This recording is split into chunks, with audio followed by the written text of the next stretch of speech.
Alright, I'm here with an updated look at my PS1 collection. The PS1's a really cool system. It's something I've gotten more and more into collecting for as of lately.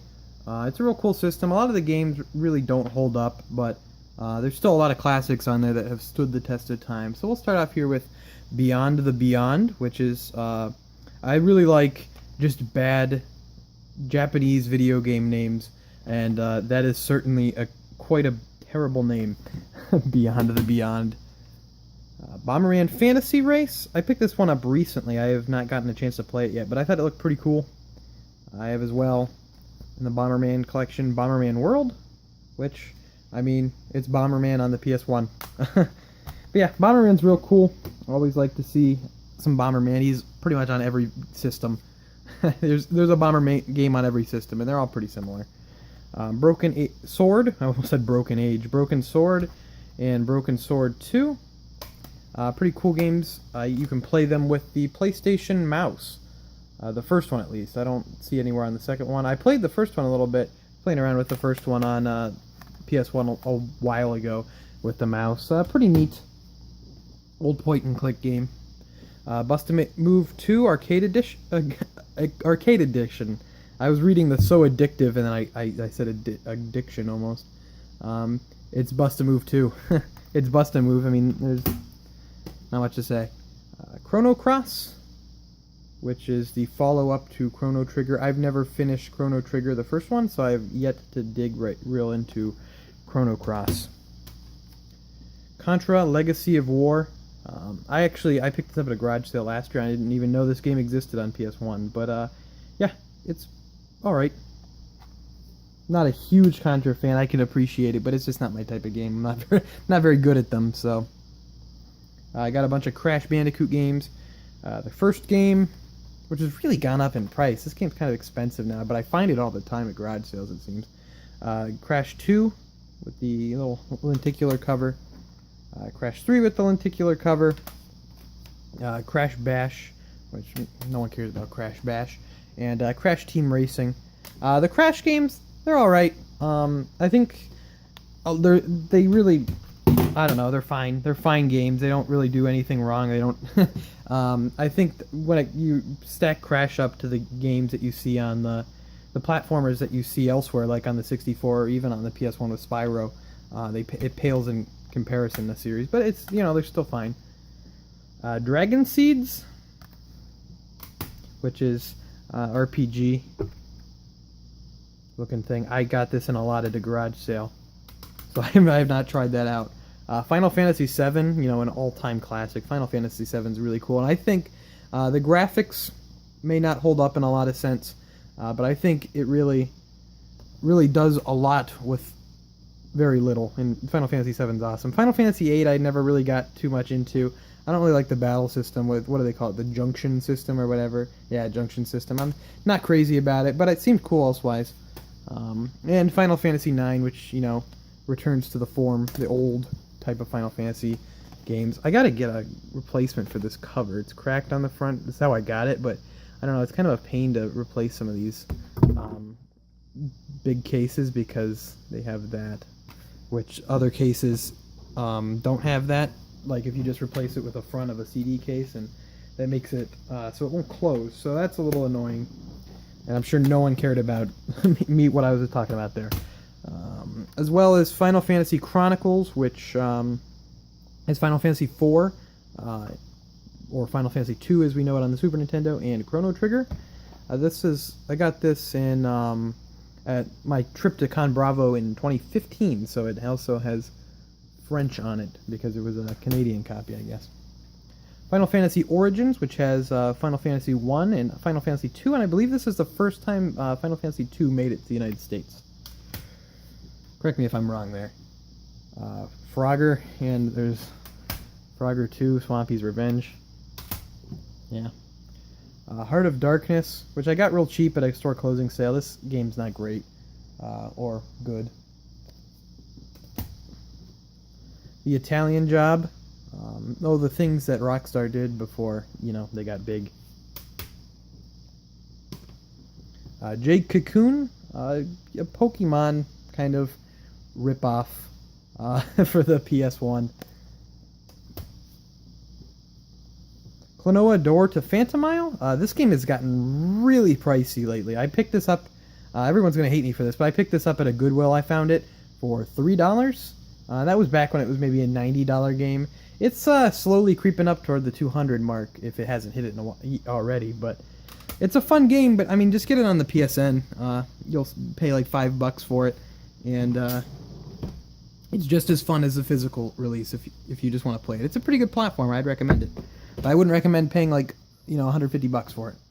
Legend of Dragoon, a really highly regarded game. I've played a little bit of it. Seems pretty cool. It's one that I would have to go back in and really sink my teeth into. Jurassic Park: The Lost World. I think this is this the? No, it is not. But it has a cool lenticular cover. I found this at a Goodwill, and I thought the lenticular cover was cool because I'm a child, I guess. I don't know. Lunar Silver Star Story Complete. This is a cool little box set. I think it comes with like a cloth map of the world, and just kind of different little limited edition than we see today. But real cool game. Medieval, a classic. Don't have the second one. I think there's a second one. I don't know. Classic game, kind of neat idea.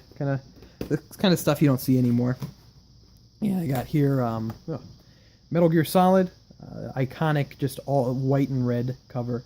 I prefer the Twin Snakes remake, which I know a lot of Metal Gear purists are going to hate me for that, but I just think it's a more enjoyable way to play the game. Metal Gear Solid, a classic and a really important game in game history. I also got Metal Gear Solid VR missions, which is just a collection of some lame VR missions. Next up we got Monopoly, most exciting game on the PS1. Omega Boost, which this was developed by Polyphony, which I believe was just shuttered recently. One of Sony's studios. I believe they were just shuttered recently. Pac-Man World, a little platformer starring Pac-Man. A lot to say about that. Persona 2, Eternal Punishment, a recent pickup. Cool. I have not gotten a chance to play it yet. I just finished Persona 5 and not really ready to jump into a lengthy RPG like that. Pandemonium, a Crystal Dynamics game that I think everyone just probably wanted to forget. Parasite Eve, and we got Parasite Eve 2 here, but it's Parasite Eve 2. Funny story about these is I actually just walked into a game store up in Columbus, Ohio, and they had them. Then they were like seriously mispriced. Like this one I think was $5, and this one was $10. So I got a pretty good steal on them, as well as another PS1 game I'll get to at the end of this. Qbert, I don't know, Qbert on the PS1. Rayman Brain Games, which is a kids Rayman game for learning. It's really interesting. Resident Evil 1. That's the more uncommon one, is the one that's not in the long box but in the CD. Resident Evil 1's aged horribly, but the remake on GameCube, it's now on PS4 and stuff too, is really, really good. Resident Evil 2. Resident Evil 3. All classic games. Rocket Power Team Rocket Rescue. I really liked Rocket Power as a kid, and I found that for 99 cents, and I decided to buy it. Silent Hill, which is a game I think has really held up. Silent Hill's, I think, still good today. SimCity 2000. It's SimCity. Everyone knows SimCity. Space Jam on the PS1. Nothing better than Space Jam. There's nothing better on this whole planet than Space Jam. The whole franchise. Can't wait till Space Jam 2. It's going to be great. Spider-Man in the Spider-Man 2. Some examples of... these are all Neversoft games. I know the first one is, maybe not the second one. No, Vicarious Visions did the second one. Perfect example of PS1 games that were supposedly great in their time that aren't so hot today.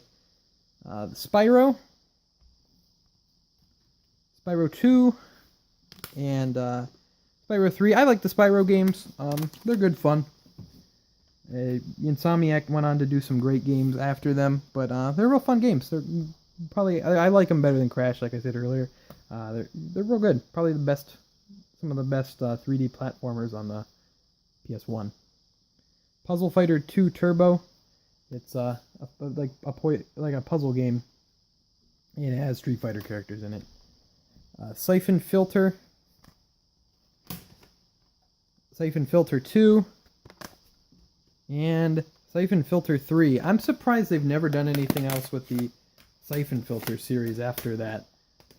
They did. They did a PS2 one, I think, and a PSP one, but I'm surprised they really haven't brought that series back on PS4 or anything. It seems like something that they would, Sony would be happy to do. Tiny Tank, which was kind of a ill-fated attempt at having a mascot that was a tank, and it was the 90s, so he had attitude, and he said like minor swear words, I think. I don't know. No one remembers Tiny Tank. Tekken 2 and Tekken 3. Tekken's a pretty solid fighting series. I'm not a huge fighting guy, but I can appreciate how well done Tekken is. Tetris Plus. There are 10 million versions of Tetris on every system possible, and that is one of them.